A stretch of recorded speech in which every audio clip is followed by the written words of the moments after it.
केंद्रीय वित्त मंत्रालय ने सरकारी बैंकों को निर्देश दिया है कि लोन डिफॉल्टर्स की संपत्ति को बेचने की गति बढ़ाएं। लोन रिकवरी के लिए बेची जाने वाली संपत्ति को बिक्री के लिए मोबाइल ऐप या नए नीलामी प्लेटफॉर्म पर लिस्ट कराएं। देश भर में सरकारी बैंकों की करीब 5 लाख संपत्तियां हैं जो लोन डिफॉल्टर्स से जब्त की गई थी। अब वित्त मंत्रालय बैंकों को उन सभी संपत्तियों को बेचने की गति बढ़ाने के लिए बोल रहा है। इन संपत्तियों में आवासीय, रेजिडेंशियल भी हैं और कॉमर्शियल दोनों तरीके की संपत्तियां शामिल हैं। सर, नीलामी तेज क्यों करने के लिए कहा जा रहा है सरकार की तरफ से?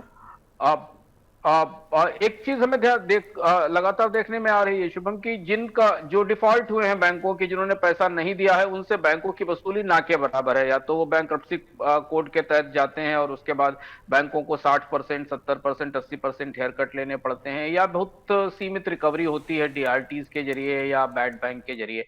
अंततः जो भी विकल्प बचता है बैंकों के पास वो ये है कि जो उन्होंने डिफॉल्टर्स की संपत्ति कुर्क की है, जब्त की है, एसेट को लिया है, उसे बेचा जा सके।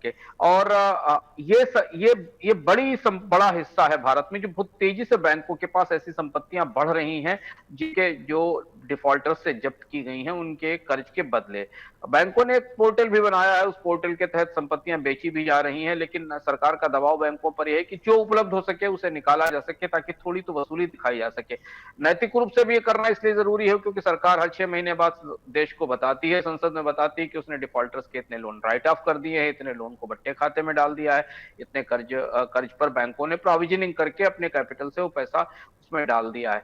इन संपत्तियों को बेचने की कोशिशें थोड़ा धीमी गति से चलती हैं। बैंकों की तरफ से बार बार सूचनाएं भी जारी की जाती हैं, अखबारों में विज्ञापन भी आते हैं, पर बिक्री थोड़ी सी सुस्त है क्योंकि ग्राहक मिलना आसान नहीं होता।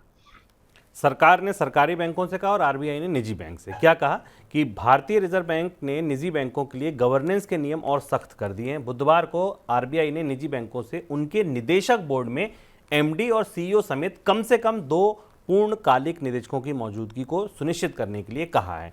आरबीआई ने एक सर्कुलर में कहा कि बैंकिंग क्षेत्र की बढ़ती जटिलता और उभरती चुनौतियों से निपटने के लिए बैंक के लिए एक प्रभावी वरिष्ठ प्रबंधन टीम का गठन होना अनिवार्य है। सर, ऐसा क्यों कर रहा है आरबीआई?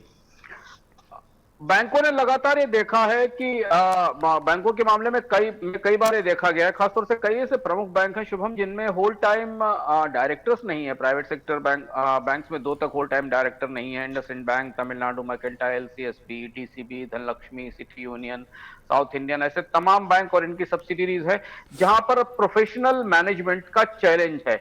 और रिजर्व बैंक पिछले 2 साल से प्राइवेट बैंकों के प्रबंधन की समस्याओं से उलझा हुआ है। अलग अलग तरीके की समस्याएं आती। हमने कोटक बैंक में एक समस्या आती देखी, इससे पहले एस बैंक में एक चुनौती देखी, और इसलिए अब रिजर्व बैंक को दखल देकर यह कहना पड़ रहा है कि विदेशी बैंकों की भारतीय शाखाओं को और निजी बैंकों को अब कम से कम 2 होल टाइम डायरेक्टर्स का अपॉइंटमेंट करना होगा ताकि वो बैंक के कामकाज की जिम्मेदारी ले सके और उसे प्रॉपरली चला सके।